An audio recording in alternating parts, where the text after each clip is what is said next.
Two soldiers stood on opposite sides of the deadliest battlefield in human history. One wore the uniform of Nazi Germany. The other fought for the Soviet Union. Both were sent to the Eastern Front, a place where ideology, brutality, and survival collided. This was not a normal war. It was a war of annihilation. Cities were reduced to rubble. Entire armies vanished, and millions never came home. But behind the numbers were individual lives. Young men dragged from farms and factories. Some trained, some barely prepared. Some fought for conquest. Others fought because retreat meant death. So whose life was harder? The German soldier, confident at first but slowly broken? Or the Soviet soldier, thrown into hell from the very beginning? To understand the Eastern Front, we must understand their daily lives, from training to combat, from hunger to fear. For many German soldiers, the war began with confidence. They had already conquered Poland and France.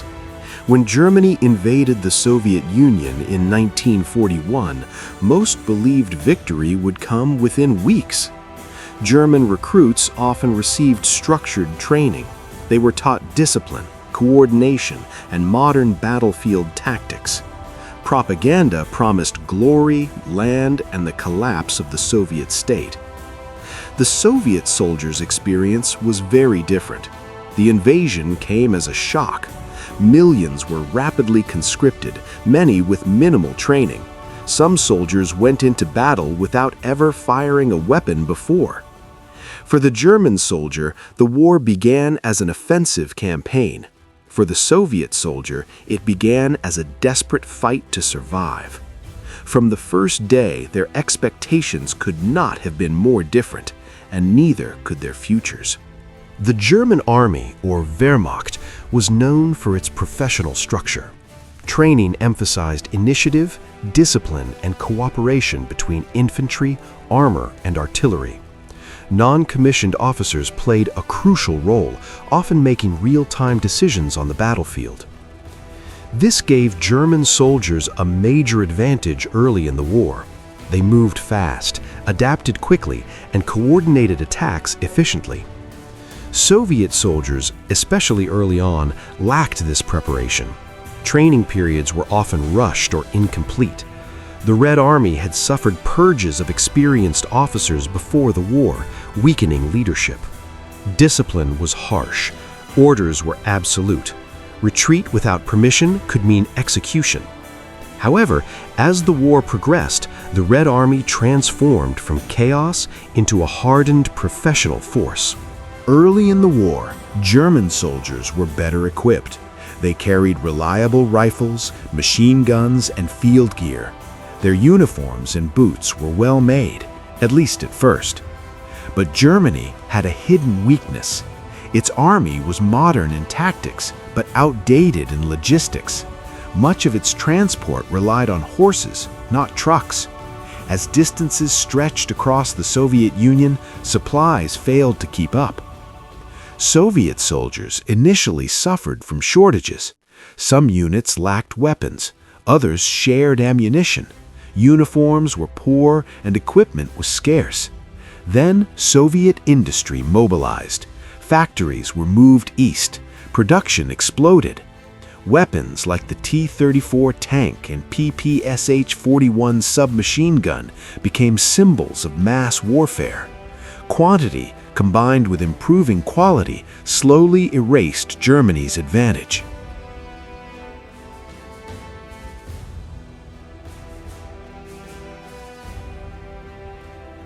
For the German soldier, early daily life followed structure. Meals, rest periods, and rotations were possible during initial advances. Letters from home reinforced belief in victory. That stability vanished as the front stalled. Long marches, constant combat, and supply failures became normal. Food grew scarce.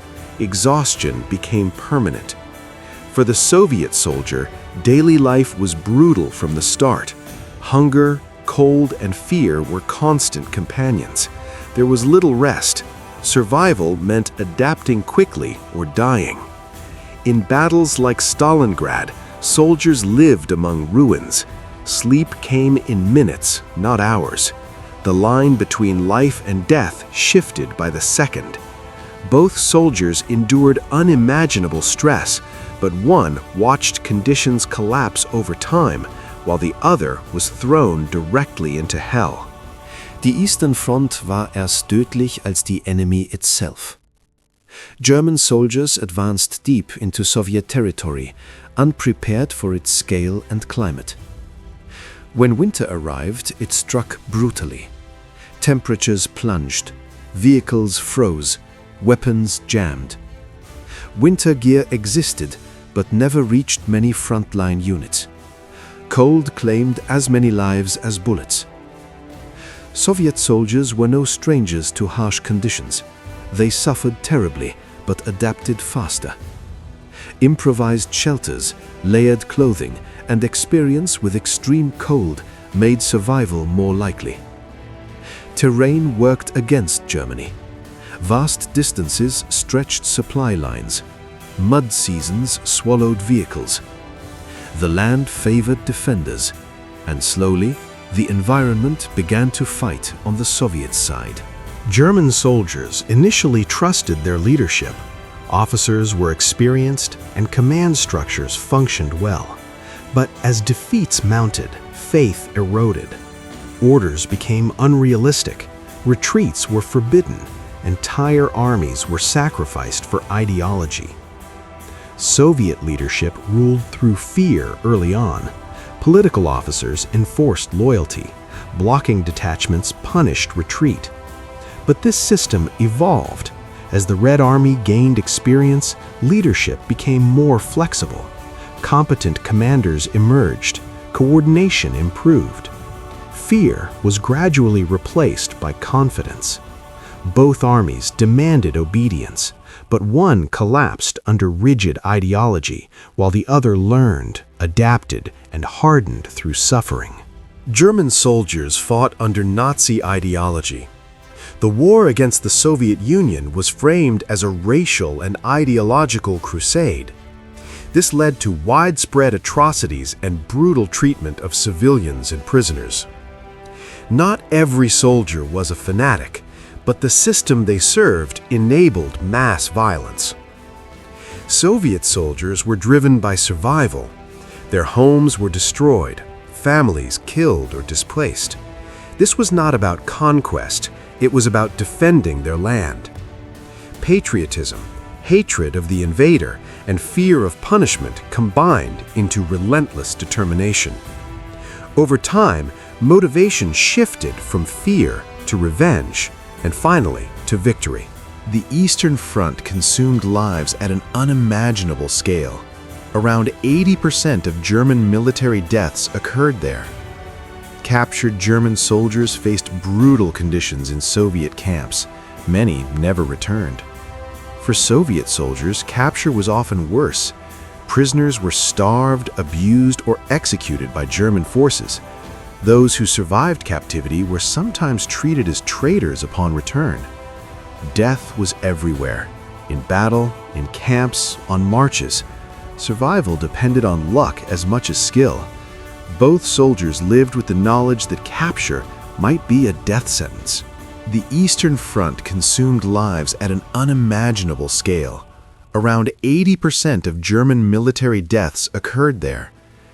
Captured German soldiers faced brutal conditions in Soviet camps. Many never returned. For Soviet soldiers, capture was often worse. Prisoners were starved, abused, or executed by German forces. Those who survived captivity were sometimes treated as traitors upon return.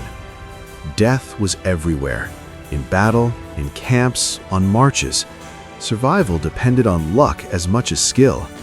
Both soldiers lived with the knowledge that capture might be a death sentence. The German soldier began the war confident and trained, and ended it broken and defeated. The Soviet soldier began the war unprepared and terrified, and ended it hardened and victorious. One fought for expansion, the other fought for survival. Both suffered, both bled, both were shaped by forces beyond their control. The Eastern Front did not create heroes, it destroyed lives. And in the end, history remembers not just who won, but the unimaginable human cost paid by those who fought. War didn't choose sides. People paid the price. Which soldier do you think suffered more? Comment below.